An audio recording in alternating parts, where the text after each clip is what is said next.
আর এবার আরো একটা জমি দখলের ঘটনা, কিন্তু এই জমি দখলকে ঘিরে আবার গোষ্ঠী কোন্দল শুরু হয়ে গিয়েছে। কিন্তু কেন এই গোষ্ঠী কোন্দল, কি কারণ, নানা প্রশ্ন স্বাভাবিকভাবেই উঠছে। জমি দখলকে কেন্দ্র করে গোষ্ঠী কোন্দলের খবর পাওয়া যাচ্ছে, কিন্তু জমি দখলে মুখ খুলতে নারাজ কিন্তু নেতৃত্বরা। একেবারে কেশপুরের জগন্নাথপুরের বাগপাতায় এই ঘটনা। ঠিক কি ঘটেছে আরো বিস্তারিত জানবো শোভনের কাছ থেকে। শোভন, ঠিক কি হয়েছে, কেন এই গোষ্ঠী কোন্দল, কোথা থেকে ঘটনার সূত্রপাত, কেনই বা জমি দখল?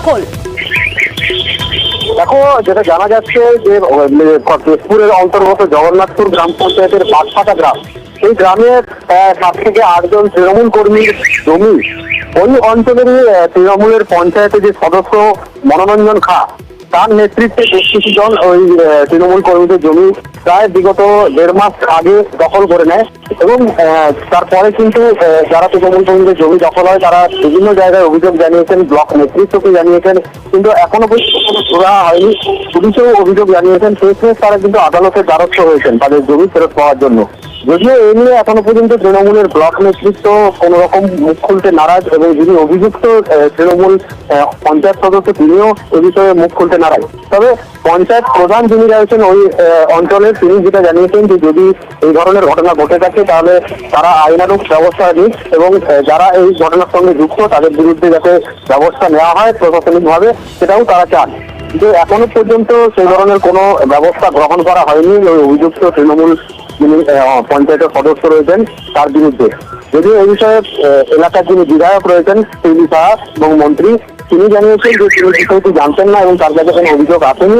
তিনি বিষয়টি জানলেন এবং তিনি কেশপুরে আগামীকাল অর্থাৎ রবিবার কেশপুরে আসবেন এবং বিষয়টি তিনি খতিয়ে দেখে উপযুক্ত ব্যবস্থা গ্রহণ করবেন। বেশ শোভন। জমি দখল করেছে ওরা 2 বিঘার মতো টোটাল, আর আমাদের চাষ বন্ধ করেছে প্রায় 30 বিঘা জমির মতো, 15-20 জন লোকের। কেন চাষ বন্ধ করেছে?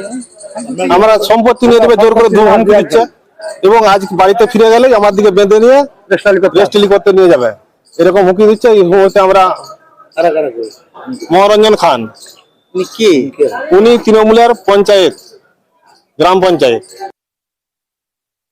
কমপ্লেনের ভিত্তিতেই আমি ওখানে একটা তদন্ত করেছিলাম পঞ্চায়েতগতভাবে, ঠিক আছে। তাতে যেটা উঠে এসছে, যেনারা চাষ করছিলেন ওনারা দীর্ঘদিন ধরেই প্রায় 30 বছরের বেশি ওনারা চাষ করছেন জমিটা, ঠিক আছে। তো বর্তমানে এরকম একটা অভিযোগ আমার কাছেও আছে যে মনোরঞ্জন খায়ের নেতৃত্বে জমিটা আবার দখল করে ওরা চাষাবাদ করেছে গ্রামের পক্ষ থেকে। কিন্তু এই বিষয়টা অ্যাকচুয়ালি কাম্য নয়। যদি তাদের বৈধ কাগজপত্র থাকে, তারা তাদের রেকর্ড আছে, আমার কাছে আছে, তো তারা আইনত যা পদক্ষেপ করার সেটা করুক, তাতে করে আমার পঞ্চায়েত প্রধান হিসাবে যেটুকু সহযোগিতা করা দরকার আমি করব। যে এমএলএ আমার কাছে কোনো রিপোর্ট বা কোনো অভিযোগ আসেনি।